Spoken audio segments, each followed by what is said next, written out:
noticia del día. La mesa de los noticieristas con Milton Rojo, Javier Cabrera y Francisco Arizmendi. Los noticieristas observando en vivo.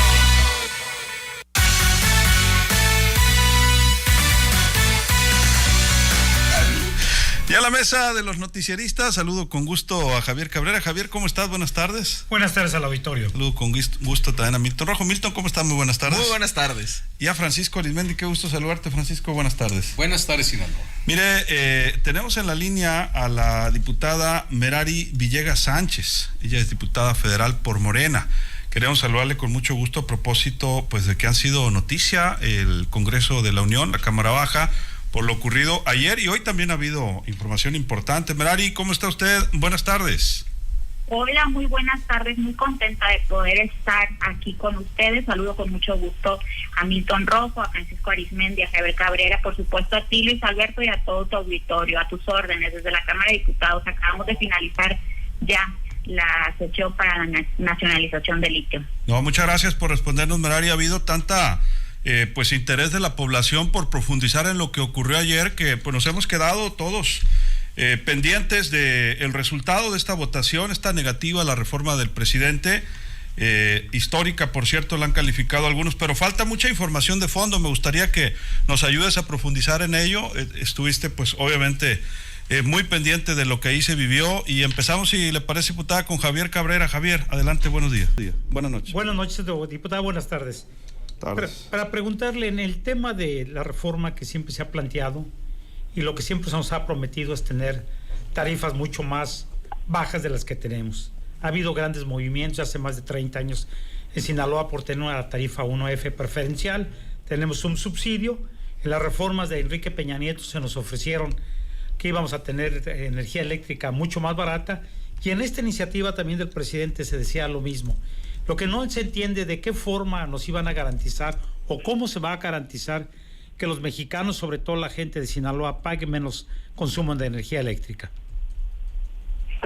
Bueno, efectivamente, como comentas, Javier, en 2013 con Enrique Peña Nieto, que hay que recordarle a la gente en las condiciones en las que se dio aquella reforma, que no fue en el recinto legislativo, fue dándole la espalda en un debate al pueblo de México. Prometieron, la gran promesa en aquel momento de quienes apoyaron esta reforma de Enrique Peña Nieto, pues fue bajar los costos de la luz eléctrica. Hoy, el 2022, pues todos sabemos que hay una tendencia en seguir elevando los costos de la luz eléctrica.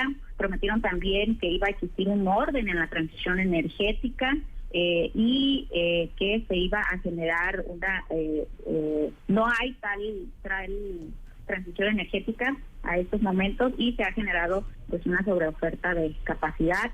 No se eliminó la concentración económica que existe en el mercado eléctrico, es decir, existe un monopolio privado. La ley vigente aún solamente benefició a las privadas, como tanto se ha dicho, y establece que la generación y comercialización pues operan bajo supuestamente libre competencia. Es totalmente falso, porque sabemos que esta ley vigente de Enrique Peña Nieto pues protege a privados y restringe a la CFE. Uno de los datos, por ejemplo, la CFE desde 1999 generaba el 100% de la luz, la energía eléctrica, y en el 2020 cayó hasta el 39% en su generación. Esto quiere decir que hay una tendencia para desaparecer la CFE, irla debilitando, porque ese es uno de sus grandes argumentos para que quede vigente esta ley, el decir que la CFE no tiene capacidad para generar la electricidad al sistema eléctrico nacional. Falso, porque actualmente, por datos oficiales, incluso que nos proporcionó la CFE, genera el 38% al sistema eléctrico nacional. Quiere decir que ese 45% de la capacidad de CFE no es despachada, es decir, cuesta aproximadamente 215.4 mil millones de pesos cada año, pero al mismo tiempo se le obliga a la CFE a comprar energía que sí tiene, pero no puede despachar a privados con un costo de 222.9 mil millones de pesos. ¿Por qué va a bajar la luz eléctrica en caso de haberse aprobado? Ya todos sabemos cuál fue el resultado de la iniciativa que envió el presidente Andrés Manuel López Obrador aquí a la Cámara de Diputados, un resultado de 275 votos de aliados a favor y 223 de la oposición en contra, por lo tanto no se completaron las 3/3 partes de el pleno que se necesitaban por ser reformas constitucionales y pues no fue aprobada. Hay muchos cambios que se proponían, pero yo voy a destacar una que me parece la más importante.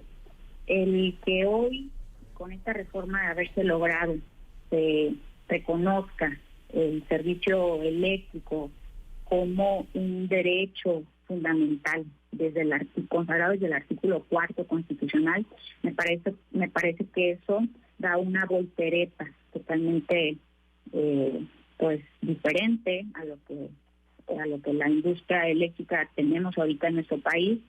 Se dejaría de ver a la energía eléctrica como un comercio, como una mercancía, como se ve por empresas privadas, por el sector privado, y se vería como un derecho fundamental de todas y todos los mexicanos. Por lo tanto el Estado mexicano tendría que ser el rector de tendría que ser el rector para que todas y todos los mexicanos pudiéramos disfrutar de este derecho. Me parece que ese es el cambio más importante que se hubiera dado de haberse aprobado la propuesta del presidente Andrés Manuel López Obrador. Estamos platicando con la diputada Merari Villegas. Vamos con Francisco Arismendi. Francisco. Buenas tardes, diputada. Buenas tardes, Francisco. El presidente López Obrador había advertido antes de la votación, y ahora lo repitió esta mañanera, de que a pesar de todo lo que ocurrió en la Cámara, donde no pasó su iniciativa de eléctrica, que no nos preocupáramos, que estamos pues protegidos, estamos blindados, dijo. ¿Usted no sabe en qué consiste ese blindaje para los mexicanos concretamente en ese tema? Yo creo que el presidente sabía que no se iba a aprobar esta reforma. Yo más bien creo, y muchas compañeras y compañeros y analistas políticos que le he dado seguimiento después del día de ayer coinciden, es que lo que se buscaba con la someter a debate aquí en el recinto legislativo esta propuesta era pues evidenciar a la oposición, era que se diera un debate de frente al pueblo de México. Hay que decir que ayer el canal del Congreso anunció que rompimos récord en cuanto a transmisión.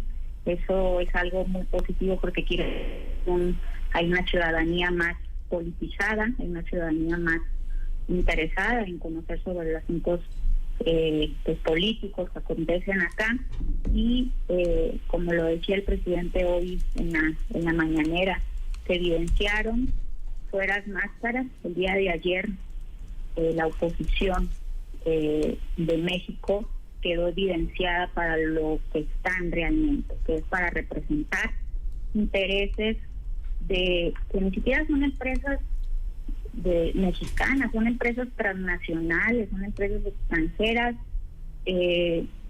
Comentábamos en el debate de ayer, entendemos que el PAN abiertamente representa los intereses de los privados, pero yo en lo personal, y lo dije públicamente, tenía como un poco de esperanza que legisladores y legisladores del PRI retomaran el sentido nacionalista que le dieron origen a su partido, el Partido Revolucionario, que retomaran esos fundamentos revolucionarios que le dieron vida al PRI, y pues no, básicamente el PRI resaltó más en la sesión de ayer por quedar como un partido satélite del Partido Acción Nacional.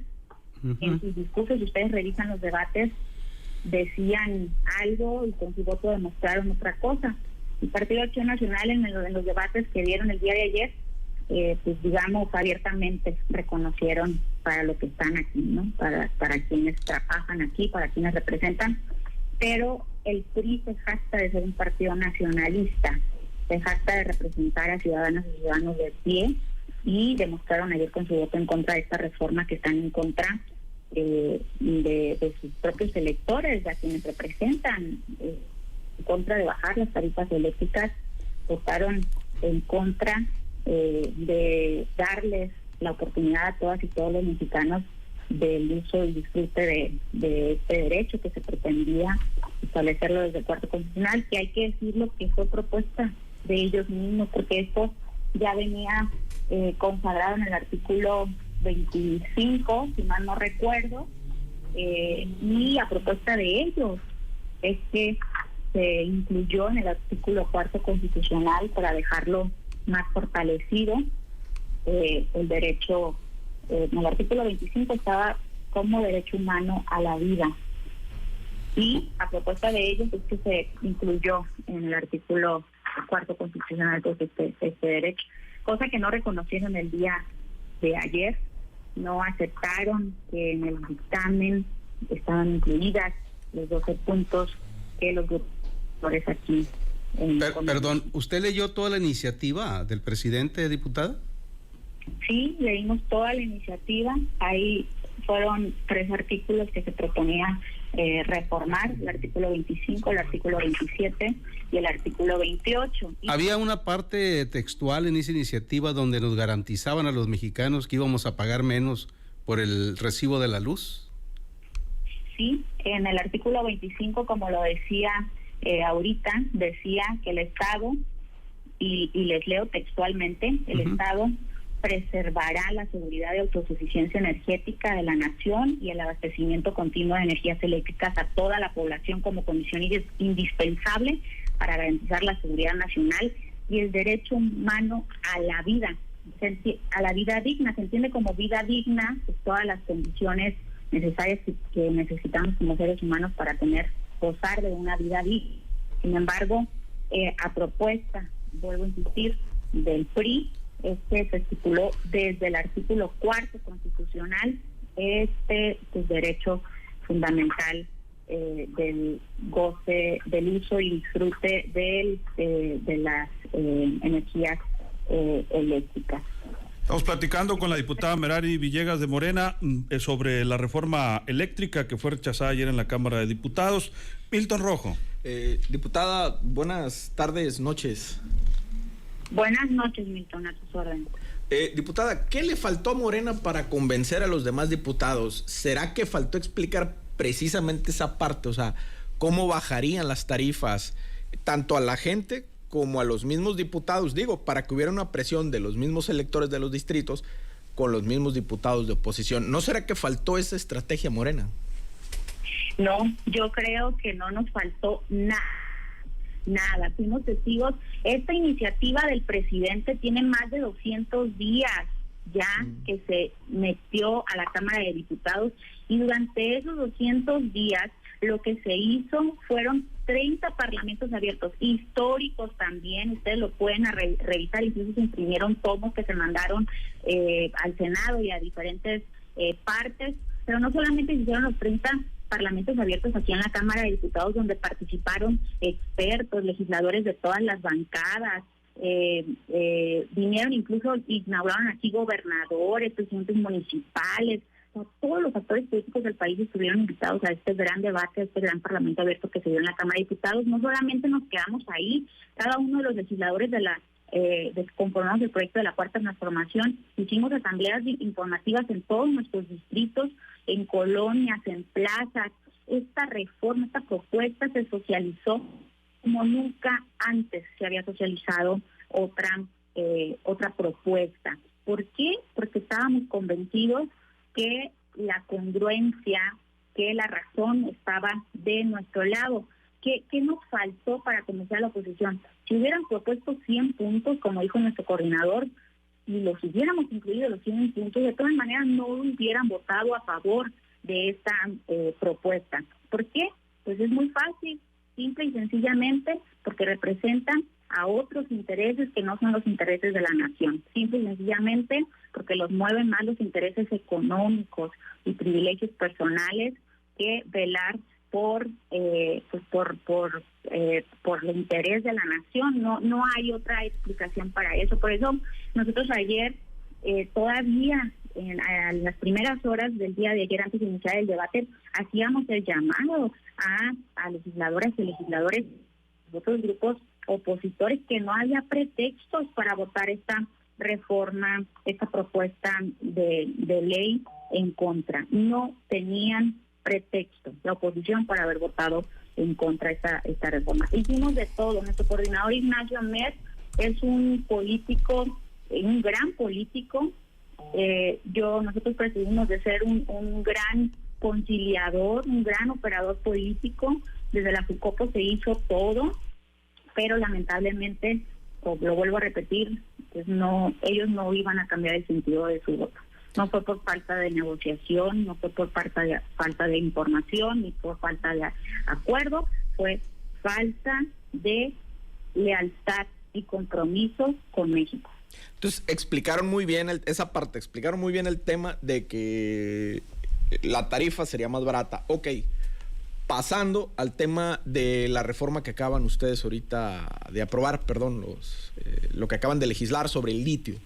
¿Qué organismo descentralizado va a administrar, explorar y explotar el litio? Porque creo que hicieron ustedes reformas al 5 y al 10 de la ley de minería, los artículos 5 y 10. Y si ya tienen listo el reglamento de la ley de minería, porque le tienen que dar respaldo al Servicio Geológico Mexicano. Tengo entendido que ahí hay unos cambios. Más o menos ahí en la parte del litio, ¿cómo viene la reforma? O sea, ¿qué organismo va a administrar el tema del litio? Efectivamente, en la ley se contempla el dictamen que quedó aprobado el día de hoy, se contempla la creación de un organismo para la exploración, un organismo desconcentrado para la exploración. Es descentralizado, ¿no, diputada? Pero el reglamento, quiero decirte que no compete al legislativo elaborar el reglamento, eso le compete al ejecutivo. Solamente la propuesta, porque hay que decir que también es una ley propuesta por parte del presidente Andrés Manuel López Obrador, es que se creara a través de la ley de minería, la creación de este organismo descentralizado para poder explorar y explotar. Pero todavía no lo tienen definido cuál va a ser, y si tenían también ustedes, quise preguntar si también ya tenían la propuesta de la ley el reglamento, a la ley de minería, si ya la tenían ustedes. El reglamento no nos compete a nosotros elaborar el reglamento. Ah, ok, no les ha llegado. Diputada, dijo el senador Ricardo Monreal, senador de Morena, que para evitar parálisis legislativa necesitamos, lo cito, sentarnos con la oposición, dijo a propósito de lo ocurrido ayer, porque evidentemente el tema pues era la reforma eléctrica y todo lo que conlleva, pero de fondo pues fue totalmente una batalla política, ¿no? Obviamente de este bloque que están conformando el PRI, usted lo decía, el PAN, el Partido de la Revolución Democrática, y ayer pues vimos también que se les unieron los diputados federales de Movimiento Ciudadano. ¿Hay posibilidades de que se retome este diálogo, esta negociación, y se evite la parálisis legislativa en México? Porque esto puede ocurrir posteriormente en otras iniciativas, ¿no? Por supuesto. El Senado, hay que recordar que el Senado la tiene más difícil para aprobar cualquier dictamen. Eso estamos conscientes. Nosotros esperamos que el coordinador de la bancada de Morena ahí en el Senado pues tenga esta capacidad y esta habilidad para pues convencer o llegar a acuerdos con la oposición, aunque sé que este tema del litio, al parecer, según declaraciones de los mismos legisladores de los demás grupos parlamentarios, pues es que estaban a favor. El único partido creo que estaba en contra o indeciso hasta el día de ayer era el Partido de Acción Nacional, pero sí dimos seguimiento a las declaraciones De hecho, acaba de llegar ahorita el dictamen al Senado y dimos seguimiento a las declaraciones que hizo el coordinador Monreal, y efectivamente pues es otra operación la que se tiene que dar allá en el Senado. Hay que recordar también que ahorita estamos pues en medio de procesos electorales en diferentes estados del país, y eso yo creo que complica más el ambiente político que se vive en las cámaras, en el Congreso de la Unión. ¿Por qué? Porque la oposición está acostumbrado a pues acordar, a negociar pues con beneficios, y algo que lo que se ha comentado mucho es que pues, obviamente buscan negociar el triunfo en distintos estados, para distintas gubernaturas, a cambio de sus votos. En la Cámara de Diputados pues no cedimos a esas... ¿Hubo alguna petición en particular por el tema de Hidalgo? No, oficialmente no, obviamente. Okay. Esto son comentarios que uno escucha aquí entre compañeras y compañeros legisladores. Obviamente oficialmente no van a salir a decir públicamente que lo que están pidiendo es eso, y pues no, lo que se comenta acá es que no se cedió una gubernatura.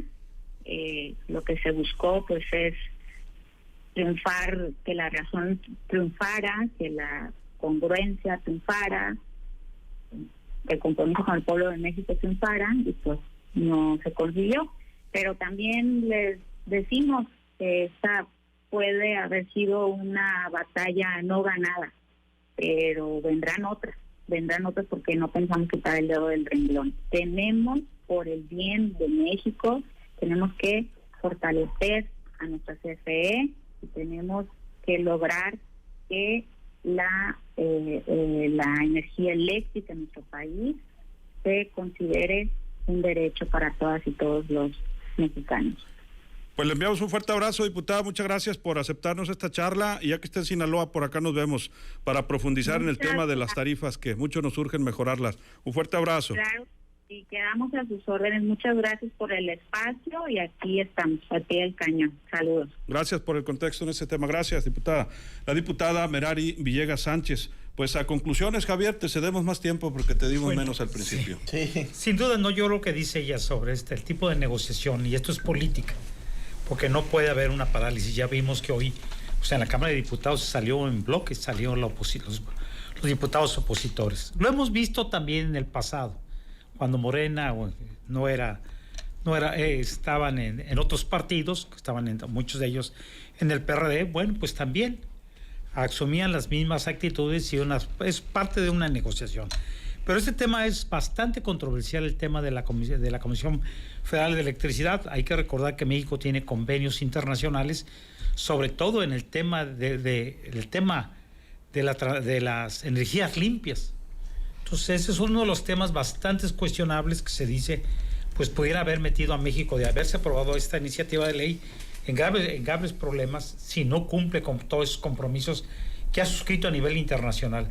El problema es de usar varias sustancias que están prohibidas, sobre todo el carbón, como se dice, pues no tenemos. Pero también México, y esto lo está determinando, porque hay que recordar que el año pasado pues se tuvieron graves apagones, porque se dijo que el aumento del precio del gas, y que México no había querido adquirirlo porque estaba sumamente alto la cotización, y nos agarró una situación bastante complicada, que tuvo el sureste varios apagones en varios estados de la República, y también el noroeste del país, algunas zonas de Sinaloa que sentimos. Bueno, es todo un problema que se tendrá que ventilar, y vamos a ver en qué repercute lo de las tarifas eléctricas. Esto no es un tema nuevo, lo venimos sufriendo desde hace muchos años, más de 30 años, le ha tocado 3 años a este gobierno, y no hemos visto que las tarifas sean mucho más atractivas. Así es. Muchas gracias, Javier. Buenas tardes al auditorio. ¿Tu conclusión, Francisco?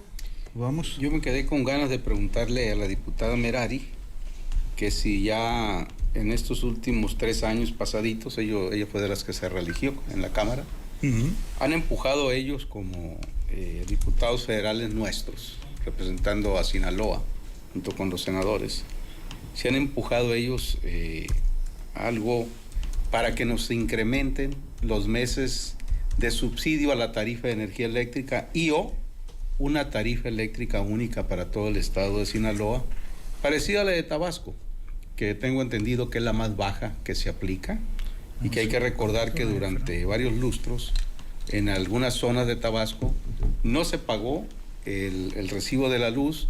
Hay iniciativa y petición en las luchas que tenía en Tabasco el hoy presidente López Obrador, y en cuanto llegó a la presidencia de la República, él pues les exoneró, y pues les exoneró, se estima, según oficialmente, arriba de 40,000 millones de pesos. Nosotros no la pedimos con chongos, como dice la Vox Populi, como venga. Únicamente una tarifa única, pero parecida a la de Tabasco, y si no, que nos aumenten de perdida mes y medio estos meses de subsidio. Ahorita ya debería haber subsidio, por ejemplo. Pues sí, porque ya hubo tarifa. cambio. Tenemos tarifa de invierno. Bueno, y ya tenemos cambio de horario. Claro. Entonces, hállale tú, ¿no? Sí, la verdad es que tienes mucha razón. Francisco, muchas gracias. Buenas noches, Sinaloa. Milton. Bueno, vamos a ir viendo en lo que va pasando esto, quién va a ser el director de ese organismo público descentralizado, que va a ser el encargado del litio, porque eso nos va a decir mucho, y cómo es que viene ese organismo que va a explorar, explotar y distribuir, o sea, y vender el litio en el país. Perdón, en el país y en el exterior, pues. Entonces, vamos a ver cómo va a venir esta empresa, y sobre eso, pues vamos a ir viendo cómo vamos a procesar esta parte de la reforma que no pasó, y esta parte del litio que se expropió, que se va a trabajar y que se va a comercializar. Vamos a ver cómo ese organismo se entiende con las empresas transnacionales en el mundo. Y eso nos va a ir explicando cómo se va a ir dando este proceso económico energético, y lo que va a seguir, si es que va a haber o no va a haber reforma eléctrica, y cómo se va a ir cómo los capitales extranjeros van a ir entendiéndose en el tema electricidad. Ese era otro sector importante. Sí, Muchas gracias, Milton. Muchas gracias. Sí, es que la verdad, como dicen ustedes, si le cuestionamos a la diputada, aquí en Sinaloa, pues los usuarios traemos un rezago histórico, decía Javier, de más de 30 años, ¿no? En mejores tarifas. Y en los últimos años también enfrentamos lo que no sufríamos antes, la mala calidad del servicio de la Comisión Federal de Electricidad, el tema de saturación en algunos sectores. Valle Alto es un ejemplo, Espacios Barcelona, entre otros, en Culiacán, que cuando se encienden los aires acondicionados en temporadas de mucho calor, pues se revientan las redes. Y la verdad de las cosas es que ese era un gran tema. Desde que se hizo la reforma energética con Enrique Peña Nieto, la eléctrica en teoría era buena. El problema es la corrupción. ¿Qué pasó con el tema de esa reforma? Que desmantelaron, y no me dejarán mentir los trabajadores de la Comisión Federal de Electricidad, desmantelaron la paraestatal, la partieron como si fuera simplemente la hicieron pedazos, la fragmentaron, la hicieron infuncional, no la coordinan ni entre sus áreas de manera adecuada, generación, atención al cliente, etcétera, etcétera, etcétera. No tienen equipamiento los trabajadores para dar mantenimiento a las redes de energía eléctrica, y eso lo sabe el PRI, lo sabe Morena, lo sabe el PAN. Pregúntenle a los trabajadores si tienen el equipamiento adecuado. Tienen camionetas nuevas, pero todas son arrendadas, gastan un dineral, lo gastaron en el sexenio pasado y lo están gastando en pero no tienen las grúas adecuadas, el equipamiento, ni siquiera la cantidad de personas necesarias para trabajar. Les quedó algo muy funcional, Luis Alberto, los apagones. Claro. Esos funcionan a la perfección. Y se hicieron millonarios, Francisco, funcionarios anteriores. Así es. Eso debió haberse puesto en el centro, y porque sí, supuestamente somos los usuarios. Aquí el tema es el negocio. El negocio que sigue siendo la Comisión Federal de Electricidad para mucha gente, y lo que sufrimos los usuarios debido a ella, en mal servicio y en grandes cobros. Pero bueno, ojalá que la oposición, como dice la diputada, pues entre a otro debate, y si no es la iniciativa del presidente, pues se llegue a mejorar la calidad del servicio, que es malísimo en Sinaloa y en gran parte de México. Y no es culpa de los trabajadores de campo, es culpa de quienes toman las decisiones, los entacuchados allá en la Ciudad de México. Así nos despedimos en nombre de este equipo de periodistas. Soy Luis Alberto Díaz, que la pase de lo mejor.